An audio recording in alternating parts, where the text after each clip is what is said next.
My name is Paul, and I'm here to support LGBTQ plus Awareness Month as a straight ally, to send a clear message to everyone about what it means to be an ally, but also in the mind, body and spirit theme of this month's awareness, to talk about mental health and the impact it has when we identify ourselves as being different from others. So I became an ally, I would say a productive ally, back in 2014. And the reason behind that was I became really aware, self-consciously, but also aware there was more to be done around creating spaces for people where they were able to have conversations, where things were challenged that might be inappropriate, but to give someone an offer of friendship or a space where they could be themselves and talk to me in confidence and safely, because I do recognise that although we've seen rights for the LGBTQ plus community advance significantly, certainly in my time within the organisation, there was more to be done culturally for us to provide that space of where there was mutual respect and acceptance in that working environment. To bring me back to my own journey, so I joined the service in '94, and up to 1997, physically I was quite fit and able. I got diagnosed with a condition that would eventually, over time, affect my physical ability. I self-managed. I tended to ignore. I did have occasional flare-ups where I might not be able to do the things physically that I would normally be able to do, but it had a direct impact on me that I didn't recognise at the time, where I felt that I was different, where there were certain things that I could no longer do. And I found I couldn't share that with my peers, because to be recognised as being different and potentially have something that was impacting me as profoundly as it was, that might cause me to feel excluded, treated differently. I wasn't aware at that time that there was support out there. I tried to self-manage. I took myself away. I built up a protection around me, a defence mechanism almost, of where, anything to deflect from attention on me, whether that was like I was performing badly or, within my FITEC assessments, I was scoring lowly, because what was happening was the pain at sometimes would be so severe that through medication and that was the only day that I was able to function properly, because of my, I suppose, non-acceptance of me having this condition, and I wasn't going to allow it to take over. I tried to mask that, so I'd make excuses. I'd excuse myself from certain physical activities. I would even take leave sometimes when I was going for a particularly bad flare-up of the condition.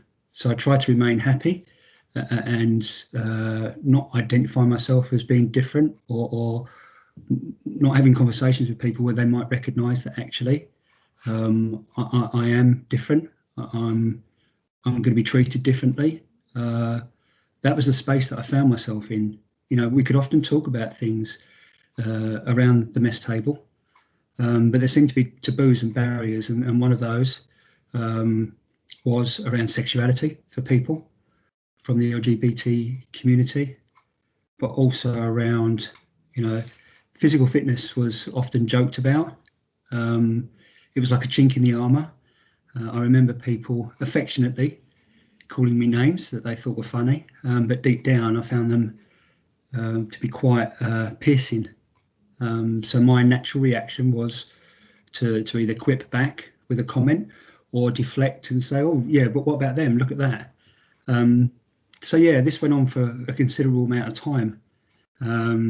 And throughout the years, I learned to improvise and adapt and overcome, which is what we do within the fire service. But my condition got to a point in 2014 where I had been taking medication. The medication that I was then on was a biological medication, and I was told this was end of day's treatment. If this doesn't work, then there's nothing we can do for you.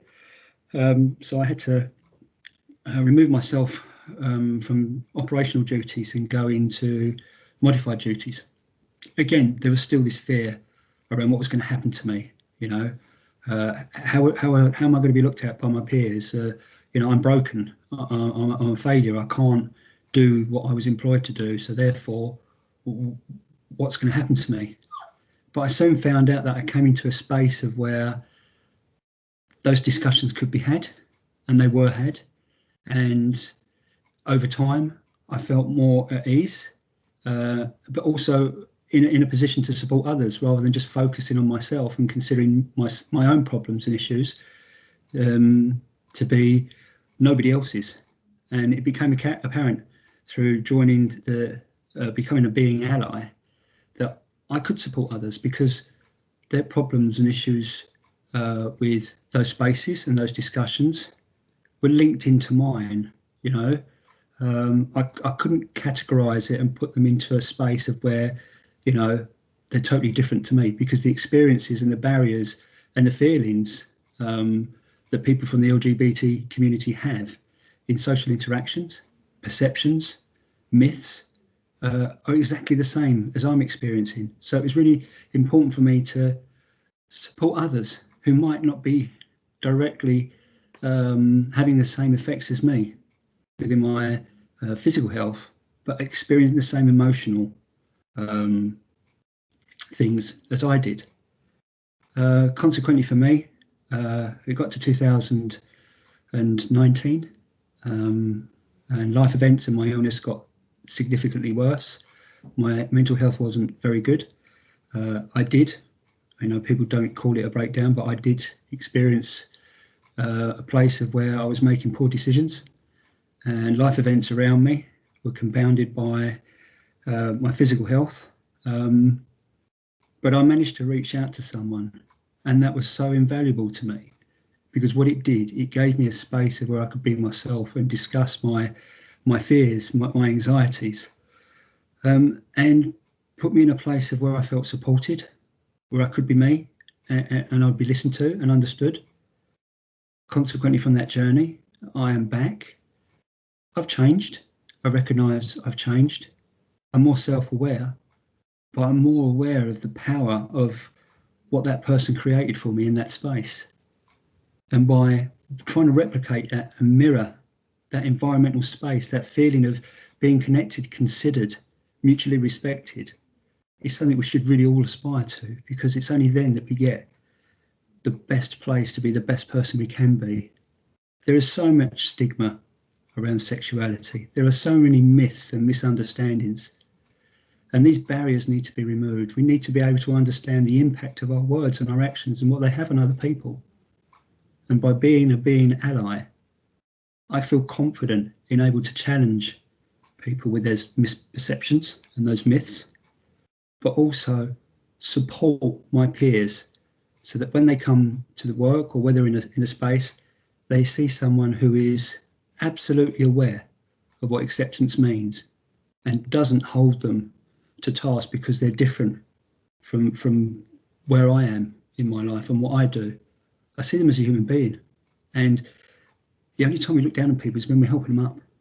And if we had more of that and we had a larger network, some of those barriers and those everyday occurrences for someone from the LGBT community won't be as profound and affect their mental health as well. So really what I'm asking you is, anyone can be an ally. There's no qualifications. You just need to be mindful and create a space of where there is acceptance and mutual respect, and where everybody can be who they are and they come to work and be the best that they can be. Thank you.